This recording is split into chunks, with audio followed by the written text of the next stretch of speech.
Franck, je vous laisse présenter nos interlocuteurs et interlocutrices. Merci beaucoup.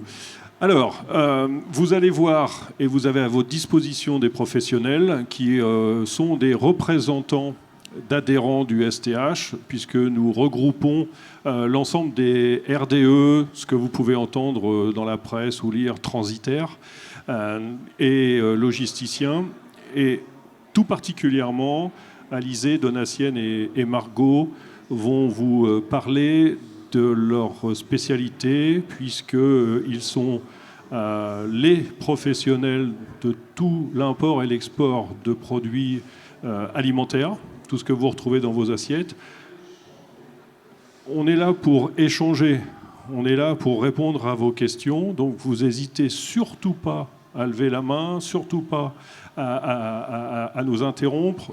L'important, c'est que nous échangions. Il n'y a pas de questions ou de remarques, ce qu'on pourrait penser idiotes, loin de là. Donc n'hésitez pas. Donc nous allons commencer avec Alizée, qui travaille pour la société LPO Sogena. Elle va nous en dire plus. Et tout d'abord, Alizée va commencer en vous expliquant sa formation. Et puis en complément, on va échanger ensemble, comme d'habitude. Donc je te passe la parole, Alizée. Bonjour à tous. Donc moi c'est Alizée, je travaille chez LPO Sogena depuis bientôt 3 ans maintenant. Je suis diplômée d'un Bachelor 3 Management International à l'EM Normandie. Donc voilà, et j'ai été embauchée directement à l'issue de mon alternance l'été même. J'ai fini mon contrat le vendredi, le lundi, je travaillais à LPO Sogena. Voilà. Bon. Alizée, Avraise ? Oui, pure souche. Bon, pure souche. Donc le port, les bateaux, tout ça, ça t'attirait déjà un peu alors ? Oui, c'est ça, je connais bien. Mon père travaillait sur le port, donc bon, voilà. Mais c'est pas une obligation, hein, puisque j'allais te poser après la question. Non. Est-ce qu'on peut faire ce que tu vas nous décrire au quotidien sans avoir un papa qui travaillait sur le port, sans habiter bien Le sûr. Havre ? Donc, bien sûr. Oui, on peut, bien sûr. Bon, et imaginons une petite chose, sans faire les études que tu as faites. Est-ce que tu pourrais aujourd'hui plus ou moins faire le métier que tu fais au quotidien ? Oui, alors on a certains de nos collègues qui sont avec nous et issus d'une formation totalement différente. Dans certains cas, dans certaines entreprises, on embauche des profils qui sont débutants et qui vont être formés sur le tas. Donc forcément, d'avoir une formation en logistique, ça peut être vraiment un plus pour aider à connaître ce que c'est, mais ce n'est pas une obligation. Parfait. Donc comme vous voyez, et vous l'entendrez de la part, parce que je poserai souvent cette question, il n'y a pas véritablement de filière, d'école. C'est une histoire aussi de volonté, d'envie. Tous les métiers qui sont proposés dans le monde du transit ou de la logistique, on peut les faire avec simplement l'envie et les rencontres avec les bonnes personnes, les formations en interne qui peuvent se passer avec les entreprises. Est-ce que tu peux nous parler un peu de ton quotidien, s'il te plaît ? Alors, pour mon quotidien, c'est très simple. J'interagis avec beaucoup de monde. Premièrement, mes collègues en interne à l'entreprise, mais aussi en externe à l'entreprise, puisqu'on a certains collègues qui sont sur les visites sanitaires au CIVEP. Le CIVEP, c'est l'endroit où les conteneurs et les marchandises alimentaires vont être contrôlés. On interagit aussi avec nos collègues qui vont être au service douane, donc toujours en interne à notre entreprise, mais on va aussi interagir avec tout ce qui est compagnie maritime, nos transporteurs, nos clients bien évidemment, tout un tas de personnes avec qui c'est très intéressant d'avoir des échanges bien évidemment. Sinon, ma journée, d'une manière générale, je m'occupe de mes petits dossiers, mes petits conteneurs, je regarde où ils en sont, comment ça avance, et s'il y a des problèmes à gérer, on s'en occupe, on chouchoute les clients, et puis et voilà. Et concrètement, est-ce que tu touches la marchandise? Est-ce que tu les contrôles toi-même? Est-ce que tu les vois? Ou tout est dématérialisé et finalement tu travailles derrière ton écran et finalement tu gères tout de derrière ton écran? Alors, pour ma partie, je suis sur mon petit bureau derrière mon écran, mais alors on a des collègues qui sont directement sur place, du coup, au CIVEP, qui, eux, font les visites. Ils sont sur place, donc eux voient la marchandise, ouvrent les conteneurs. Parfois même, il y a des prélèvements. Donc oui, donc moi, personnellement, je ne vois pas la marchandise, bien que j'y sois déjà allée. Hein. C'est très intéressant d'ailleurs à voir. Mais toute ma journée, non. Moi, je suis plus derrière mon bureau, sur l'administratif. Avant que tu nous dises pourquoi tu aimes faire ce que tu fais tous les jours, tout à l'heure tu as parlé de contrôle, tu as parlé du CIVEP, alors forcément les professionnels comprennent, mais qui contrôle? Est-ce que vous avez des gens qui vous poussent un petit peu, qui vous cadrent? Est-ce qu'il y a des ministères? Enfin, qui est-ce qu'il y a derrière ces contrôles? Bien sûr. Alors, on a les autorités, la douane, donc les services vétérinaires qui contrôlent notre marchandise. Les responsables aussi là-bas directement qui vont nous donner les nouvelles lois, les nouvelles réglementations. Pour ça, bien évidemment, on est aidé par nos responsables qui nous aident à être à jour parce que parfois, il peut y en avoir beaucoup qui vont sortir et il ne faut pas qu'on se trompe, il faut qu'on soit à jour. Alors, voilà. Alizé nous parlait de contrôle douane, entre autres. Si vous êtes intéressé, ce qui est intéressant, c'est juste la table qui suivra derrière, puisqu'on parlera aussi du métier de déclarant en douane. Et forcément, quand Alizé parle de déclaration en douane, elle travaille avec des déclarants en douane. Donc, je te laisse. C'est ça. Alors, nos déclarants en douane vont préparer les déclarations. Par exemple, on a un conteneur qui va sortir le lundi. Le vendredi, ils vont préparer nos déclarations de manière à ce que quand la visite soit faite donc sur le centre d'inspection frontalier, le conteneur, la marchandise est conforme et validé par les services vétérinaires. Mes collègues appellent mes autres collègues au service douane pour valider et libérer la marchandise de façon à ce qu'elle soit libre de douane, libre de circulation. Bon, tu nous as préparé un joli petit nuage avec un petit cœur sur ta présentation. Allez, en quelques mots, c'est quoi ton trip? Qu'est-ce qui te fait aimer ton job?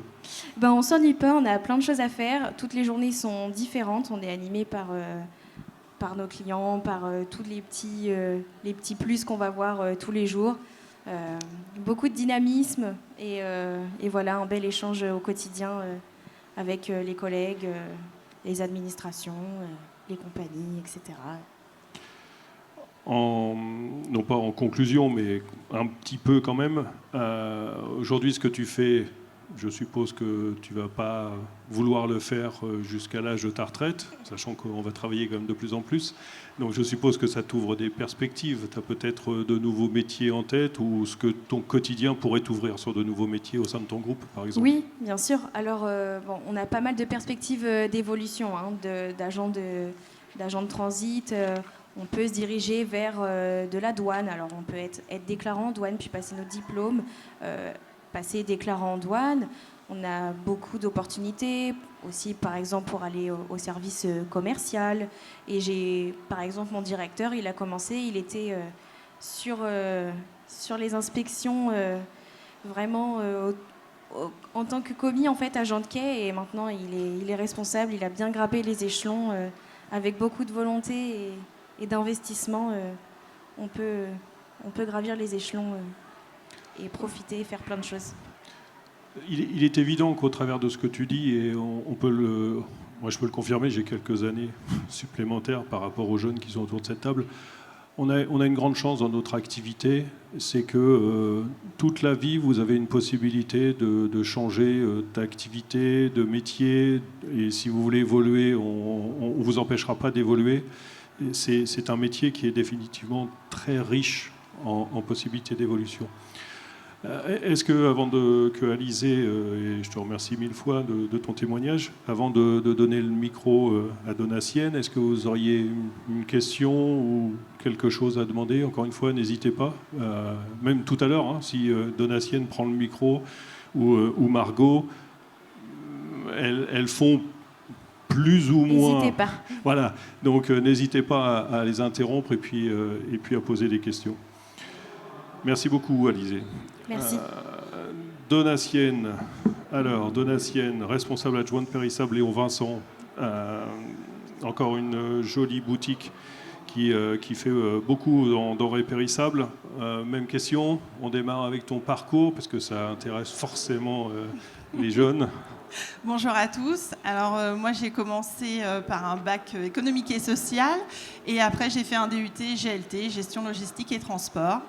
À la suite, aussitôt du travail, j'ai commencé par de l'export et puis après je suis rentrée au service import agroalimentaire chez Léon Vincent où j'y suis depuis 17 ans maintenant. Oui, je viens de lire ça, 20 ans d'expérience. Oui. Où tu les caches? Où tu les caches? C'est gentil, c'est gentil. Pareil, la même question, et je pense que je vais la poser à vous trois. Est-ce que tu pourrais faire aujourd'hui ce que tu fais si tu avais eu un parcours un peu différent, d'autres types d'études? Oui, on peut tout à fait commencer de zéro. D'ailleurs, on a des exemples aussi au sein de nos équipes. La formation est très importante en interne et voilà, on commence de zéro et on grimpe. La preuve, moi-même, je ne connaissais pas l'import particulièrement. Et puis au bout de 17 ans, je suis quand même responsable adjointe. Donc je pense que tout le monde peut le faire, effectivement.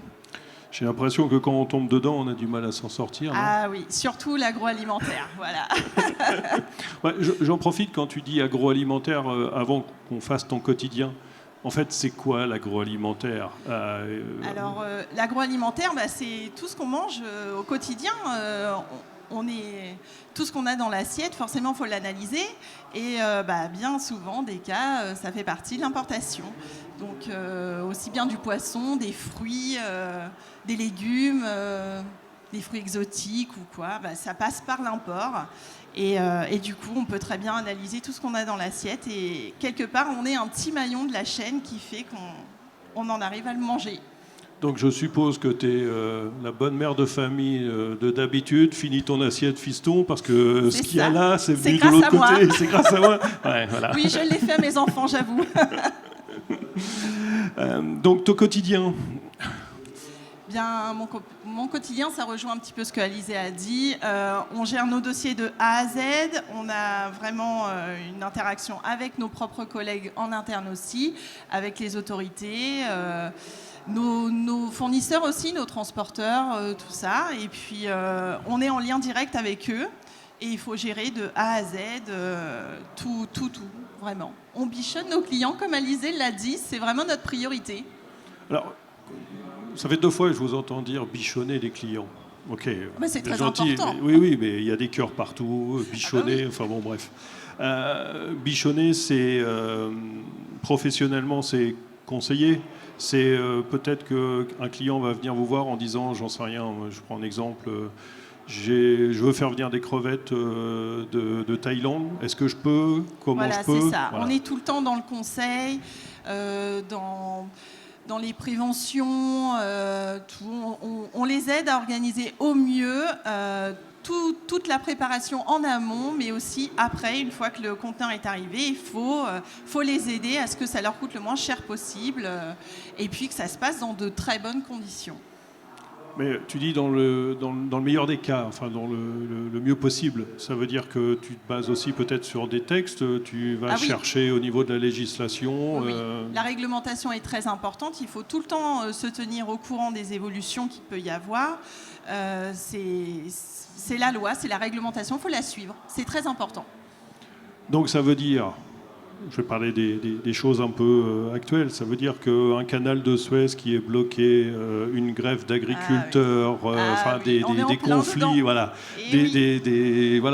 un éternuement à Hong Kong, qu'est-ce que ça fait? Voilà, qu'est-ce que ça fait sur votre quotidien? Alors tout ça change tout, effectivement. Il faut toujours suivre les navires. C'est pas le tout aussi de suivre le navire. Il faut être sûr que le conteneur soit bien à bord du navire. Donc c'est vraiment un suivi de A à Z, du départ du conteneur jusqu'à l'arrivée. Et effectivement, des imprévus comme le canal de Suez, comme les grèves, les agriculteurs, tout ça, il faut rebondir, toujours suivre et rebondir. Parce que je suppose que quand un conteneur, une marchandise est bloquée pour quelque raison qu'elle soit, coûte un peu d'argent, non, cette affaire? Oui. Oui, oui, ça coûte très très cher, surtout en agroalimentaire. C'est principalement des reefers et les reefers, malheureusement, ça coûte très cher. C'est quoi un reefer? Un reefer, c'est un frigo ambulant, on peut dire ça. Donc voilà, il faut s'en occuper. Effectivement, faut tout faire pour que ça coûte le moins cher possible au client et qu'il arrive à récupérer sa marchandise le plus vite possible, voilà, pour ne pas pénaliser le client et les consommateurs aussi. Donc avant que tu nous développes, pareil, qu'Alizé, le petit nuage avec ton cœur, là, ce qui te fait vibrer tous les jours, je t'ai entendu à un moment donné parler de travail d'équipe comme Alizé. Est-ce que tu peux en dire un peu plus aussi de ton côté? Oui, on a forcément besoin de nos propres collègues, que ce soit du service commercial, le service export aussi, même si nous faisons de l'import, parfois on a besoin d'eux pour faire repartir de la marchandise. Donc on a besoin de nos collègues qui sont dans le service juste à côté, même aussi bien la comptabilité, notre direction. On a besoin vraiment de tout le monde pour que tout se passe dans de bonnes conditions. Très bien. Pareil, qu'est-ce qui te fait kiffer tous les jours? Qu'est-ce qui te fait te lever puis aller au bureau? Non pas que je sais qu'il y a une partie de ta hiérarchie dans la salle, donc sois franche, c'est pas à cause de ta chef ou c'est le travail oui, quand même. Je l'aime bien quand même. Ah oui, hein. d'accord. Mais c'est vrai que notre quotidien, c'est l'adrénaline. Clairement, c'est l'adrénaline. On est tout le temps pris dedans, on est tout le temps dans la découverte. On est proche de nos clients et c'est notre quotidien. Même j'avoue, quand on va faire nos courses, on pense à nos clients. Quand on voit leurs produits, on a tendance à les acheter, à les goûter, parfois même à les étudier au sein du bureau. Et oui, ça nous arrive de bien détailler ce qu'il y a dans le... Vous n'êtes pas quand même de là à passer à la caisse et dire à la caissière, Madame, c'est moi ça? Non. Non, pas quand même. D'accord. Ok. Le stress et puis la rapidité, en fait, l'exécution, ce qui sera intéressant, c'est l'équipe derrière qui vous parlera aussi d'un stress. Et non pas. Alors, quand on parle de stress en France, on a toujours tendance à négativer la chose. Hein. Mais pour se lever le matin, il faut être stressé. Sinon, vous ne vous levez pas. Donc, nous, dans notre métier, le stress existe, ça c'est clair. Mais globalement, ça sera toujours un stress positif parce que vous avez toujours envie de rendre service à vos clients. Vous avez envie de rendre service à vos collègues. On est vraiment dans une activité de service. Et si vous nous entendez parler de stress, c'est vraiment du stress positif. Sincèrement, vraiment. Donc, pareil, même question. Je vois que tu nous as fait une petite slide pour aller plus loin. Qu'est-ce que tu voulais nous dire là-dessus? Des évolutions, des choses possibles? L'évolution, j'en suis la preuve. Hein. J'ai commencé au bas de l'échelle. Je suis arrivée responsable adjointe. C'est quand même déjà pas mal. Et puis, pourquoi pas responsable dans un futur... Voilà. Proche. Peut-être bien, oui, proche. Je sais pas. À voir. Mais voilà, oui, l'évolution, mais on peut très bien aussi changer de service, il ne faut pas croire. On a eu le cas encore cette semaine au sein de notre équipe. Il y a une personne qui est passée au service commercial. Voilà, elle est passée d'exploitante au service commercial. Ça lui plaisait en interne. C'est très important de faire évoluer nos propres équipes. On connaît l'entreprise, on connaît nos collègues et c'est vachement important de pouvoir leur donner cette occasion-là. Mais ce que tu dis, c'est totalement vrai et c'est surtout ce que recherchent les clients. En fait, ils veulent avoir un interlocuteur qui s'intéresse aux produits, qui s'intéresse à ses besoins, qui soit proactif, qui soit dans le conseil. Donc, venir de l'exploitation et puis à un moment donné passer commercial, c'est du tout bonus. Et je ne connais pas une entreprise qui refuserait de laisser progresser quelqu'un dans une entreprise, ne pas changer, puisqu'on sait de toute façon, soyons pragmatiques. Si vous évoluez très bien dans une entreprise, l'entreprise fera toujours le nécessaire pour vous garder et elle aura intérêt, puisque de toute façon, dans un monde concurrentiel comme nous sommes, c'est une autre entreprise qui viendra vous chercher. Donc tout le monde a intérêt de trouver un équilibre. Et croyez-nous, dans notre profession, il y a vraiment de grosses possibilités d'évolution. Merci beaucoup, Donatienne. Merci. On va passer côté Margot. Et là, on voulait aussi un petit peu vous montrer que ces deux personnes sont très maritimes. Donc, vous les avez entendu parler de conteneurs, de bateaux, de ports. Là, on a deux spécialistes qui vont vous en dire plus sur un autre métier qui est au sein des RDE, le même, mais avec des outils un petit peu différents. Voilà. Donc, Margot, on va te laisser nous profiler ton parcours. Et puis, juste pour imager un petit peu les choses après, on va laisser Margot développer son parcours. Et en même temps qu'on va discuter avec Margot derrière, ils nous ont préparé un petit film qui va vous permettre de découvrir un petit résumé. Merci. Thierry, un petit résumé qu'il n'y a pas que les ports non plus et nos entreprises cherchent aussi des collaborateurs pour d'autres activités. Margot, je te laisse prendre la parole. Merci. Le micro. Voilà. Oui. Bonjour à tous. Pardon. Laisse-le. C'est une première pour Margot, donc il faut être tolérant quand même. Voilà. Alors du coup, moi j'ai un parcours un peu particulier, c'est que j'ai commencé par un bac STMG, donc c'était surtout sur le côté ressources humaines.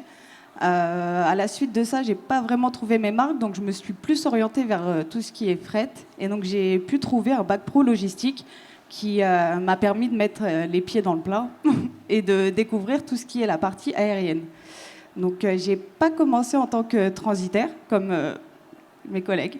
Et j'ai fait donc agent de handling, donc c'est un petit peu différent, c'est on va dire la suite d'un transitaire. Donc on reprend tout ce que le travail du transitaire fait et on s'occupe qu'il arrive sous l'avion et que ça arrive à destination. Donc voilà. Alors juste parce que tu es dans ton truc, donc forcément c'est normal les professionnels. Donc tu as quand même parlé d'agent handling, oui. Tu as parlé juste rapidement de l'aérien, juste si tu peux vraiment dire que votre métier... C'est l'avion, oui, c'est notre métier, c'est vrai, Paris, c'est l'aéroport, c'est vraiment sous les avions. Donc on s'occupe de contrôler tous les papiers que les transitaires font, que ce soit en bonne et due forme, pour que ça puisse voyager vraiment sous l'avion, donc que ce soit en cargo, donc les vols où il n'y a que de la marchandise, ou alors en passager, pour tout ce qui est des termes de sûreté. Ok, donc là vous avez des Parisiens spécialisés dans l'aérien, avec des avions qui décollent toutes les 30 secondes, une minute, j'en sais rien, mais c'est énorme. Voilà. C'est énorme. Donc là aussi c'est un stress, mais un stress positif, mais d'une autre manière. Donc tes expériences, en fait... Comment ? T'es arrivé par hasard, de la famille, ou t'as rencontré Thierry, dans un bar, vous avez bu un verre ensemble et puis il a dit je cherche quelqu'un. Comment ça s'est passé ? Non, pas du tout, par des connaissances qui m'avaient parlé justement de l'aéroport. Donc c'est pour ça que j'ai commencé vraiment en agent en ligne. Hein. Et donc je me suis dit pourquoi pas ? Parce que je suis quelqu'un, j'aime bien beaucoup découvrir les choses, les métiers diversifiés. Et du coup je me suis dit allons-y. Et c'est comme ça que j'ai découvert Aventure. Exactement. Aventure, ouais, très bien. Un agent de handling, c'est un assistant de compagnie aérienne. Oui. Les compagnies aériennes n'ont pas leur personnel pour charger les avions ou pour contrôler les documents douaniers et billets d'avion. Donc un agent de handling, il représente plusieurs compagnies aériennes. Et Margot a travaillé donc en assistance compagnie aérienne. Voilà, c'est important de le préciser. Oui, c'est vrai. Absolument. Même question que pour les autres. Imaginons que tu aies fait autre chose. Au niveau études, oui. Tu aurais pu te retrouver à côté de Thierry, faire ce que tu fais tous les jours ? Ah oui, tout à fait. Ok. Tout à fait, c'est possible. Il faut beaucoup de motivation, être vraiment investi. Et c'est vrai que ça s'apprend. On peut être d'une toute autre filière et avec les bons agents et les bons formateurs. Effectivement, c'est possible. Okay. On n'a pas besoin d'être parisienne et d'être née à Roissy pour pas faire du ce tout, métier. je suis pas née à Roissy en plus de ça. Donc, Et pas parisienne pas du tout non plus. Bon, ben voilà. Donc, des Hauts-de-France. Voilà. Ouais, meilleure région de France, les Hauts-de-France. Ah oui. Mais bon, on va pas en parler parce qu'on va choquer. Donc, ce qu'on va faire, on va continuer. Est-ce que tu as une possibilité, Rafa, juste de nous envoyer le petit film et puis on va continuer en support Donc là, vous voyez que la marchandise, elle est en train d'être réceptionnée. Donc on note vraiment tout pour avoir le nombre de colis, le détail, le type de marchandise, pour que ensuite, sur les petits pochettes roses que vous pouvez voir, ça soit à la partie bureau de les récupérer. Ça, c'est nos emballages. Donc comme vous pouvez le voir, il y a différents types d'emballages où on emballe nos produits. Donc on les ferme, il y a différentes tailles. Donc là, ils sont en train de les emballer. Je voyais beaucoup de papier. Il y a beaucoup de papier, ça c'est notre partie. Donc au magasin, ils nous détaillent vraiment ce qu'ils reçoivent. Comme ça, s'il y a un problème, nous, on peut contacter le fournisseur. Et, exactement. Et ensuite de ça, nous, notre partie, moi, je vais m'occuper de faire la LTA, donc jusqu'à la destination avec ma petite réservation auprès de la compagnie aérienne, de faire la douane, ce qui est super important. Et du coup, vu qu'on est dans le périssable, de s'occuper des certificats sanitaires pour que ça puisse être exporté en bonne et due forme. Ça, c'est Diagnos qui passe, c'est pour tout ce qui est côté sûreté, donc que le fret soit bien sécurisé pour qu'il puisse voyager sous l'avion.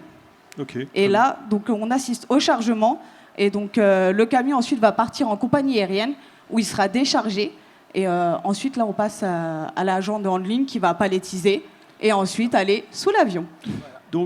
Donc là, vous êtes un petit peu plus par rapport aux deux qui sont intervenus avant, plus proche de la marchandise. Vous la touchez, vous la voyez. Exactement. Là. Si je veux, je vais voir la marchandise, quel type de marchandise c'est, comment elle est emballée. J'ai la visu sur tout ça. Ok. Et je ne vais pas te laisser la parole longtemps parce que tu vas nous tenir 3 plombs. Mais en fait, juste comme on disait, de toucher la marchandise, Thierry nous a parlé plus particulièrement d'un produit particulier et ça serait bien que tu en parles très rapidement parce que je sais que tu peux nous tenir 3 heures là-dessus, tellement tu es passionné, mais tes histoires de poissons, je trouve que c'est sympa. Et donc, si tu peux expliquer un petit peu. On peut quasiment tout transporter par avion. Par contre, il faut suivre des procédures. Entre autres, là, vous avez pu voir des huîtres. Bon. Mais aussi, on a travaillé sur des poissons qu'on transportait, mais sans eau, sans une goutte d'eau. Pourquoi sans eau ? Parce que le poids de l'eau, c'est du coût de transport aérien. Et donc, ça augmente les coûts. Et c'est pas commercialisable. Je veux dire, un poisson qui coûte 10 € le kilo, ça n'a rien. Ouais, mais voilà. à la Donc, rigueur, sans eau, on s'en fiche un peu si tu nous l'amènes à Paris. Mais en fait, tu ne voilà. l'amènes pas à Paris. Mais non, voilà, nous, ça arrive. C'est emballé dans ce type de container, vous pouvez voir. Il y a une petite procédure, évidemment. On met de l'oxygène, on met tout ce qu'il faut. Et le poisson, vous savez... Il va où ton poisson ? On fait de l'Asie, pays du Golfe, là où il y a des communautés asiatiques qui veulent voir les poissons vivants avant de les consommer. Les gens du Golfe aussi, il y en a beaucoup qui veulent ça. Et ces poissons, en fait, ils restent vivants 31 heures. Et nous, en avion, 31 heures, on fait le tour de la planète. Avec les fuseaux horaires, avec les décalages horaires. Je donne un exemple, des huîtres que vous avez vues tout à l'heure qui partent de Marine d'Oléron le lundi, à minuit, le mardi à minuit heure française, sont à Hong Kong. Il est 7h du matin, heure locale là-bas. Parfait pour le service du midi. C'est pareil pour nos poissons. Quand on les transporte, on va vite, on essaie d'aller très très vite. Et c'est le but de l'avion en fait. Ça coûte un peu plus cher en fret aérien, mais il y a une qualité à l'arrivée qui est indétrônable. Je veux dire, voilà. Donc, ce qu'on voulait vous passer comme message, c'est que c'est quand même, vous détenez quand même une espèce de pouvoir sur le transport en étant les garants de la sécurité de la marchandise, de la traçabilité de la marchandise et surtout de la qualité. En fait, être capable de mettre des huîtres ou des turbos sur une table à Hong Kong, à Dubaï, alors que toutes les équipes sont mobilisées la veille, la nuit, et j'allais dire, vendre l'image de la France, parce qu'au travers de vous, quoi que vous fassiez tous les 3, tous les 4, n'oubliez pas que, il y a le côté un peu aussi cocorico. C'est-à-dire que exporter nos produits, les mettre dans de bonnes conditions, c'est quand même aussi très agréable de participer au fait de promouvoir la qualité française. Et ces spécialistes le font. Voilà. Quand vous partez en vacances et que vous allez dans des clubs à l'autre bout du monde et que vous mangez les produits de chez nous, dites-vous bien qu'il y a des gens comme le maritime, comme l'aérien, qui ont œuvré pour que vous receviez ces produits dans vos assiettes tous les jours. Et ça, c'est partout dans le monde. On en envoie partout dans le monde. Ça, faut... dernièrement, on a envoyé du caviar à Ushuaia. Vous voyez où c'est Ushuaia ? C'est tout en bas, de l'Amérique du Sud. Bon, voilà. Il faut trouver les réseaux, on recherche. Ça, c'est un petit peu mon job. Et Margot et toute l'équipe, eux, sont là pour organiser tous ces transports partout dans le monde en maintenant la chaîne du froid. Voilà. Donc quelque part, quand même, ce que disait, comment dirais-je, Thierry, vous imaginez partir en vacances et vous retrouver aux Philippines parce que vous êtes parti avec des copains et des copines, vous amuser pendant 8 jours, et si vous mangez un camembert français, c'est ça. C'est eux. En fait, c'est eux. Et donc peut-être demain, vous, qui serait responsable de ça. Donc, quand même, il n'y a pas beaucoup de métiers en fait qui offrent autant de possibilités et autant d'attractivité. Margot, j'ai aussi posé la question. Qu'est-ce qui te fait te lever le matin là? Qu'est-ce qui t'amuse? Qu'est-ce qui te fait vibrer un peu dans ton métier? Le challenge, parce que tous les jours, c'est un jour nouveau. On peut avoir n'importe quoi à exporter. Notre but, c'est de satisfaire le client, que le client ait sa marchandise, qu'il soit super heureux, qu'il nous félicite et que surtout, le mois d'après ou la semaine qui suit, il revienne vers nous. Ah, je vois, à finir à commercial, là, je pense. Donc j'ai bien compris, diversité des missions. Donc ça, c'est aussi très intéressant lorsque vous choisissez une activité, un métier, un secteur d'activité. Quand on est jeune, on n'y pense pas forcément en premier réflexe. Mais choisir les métiers de la commission de transport, c'est choisir toute une diversité de métiers.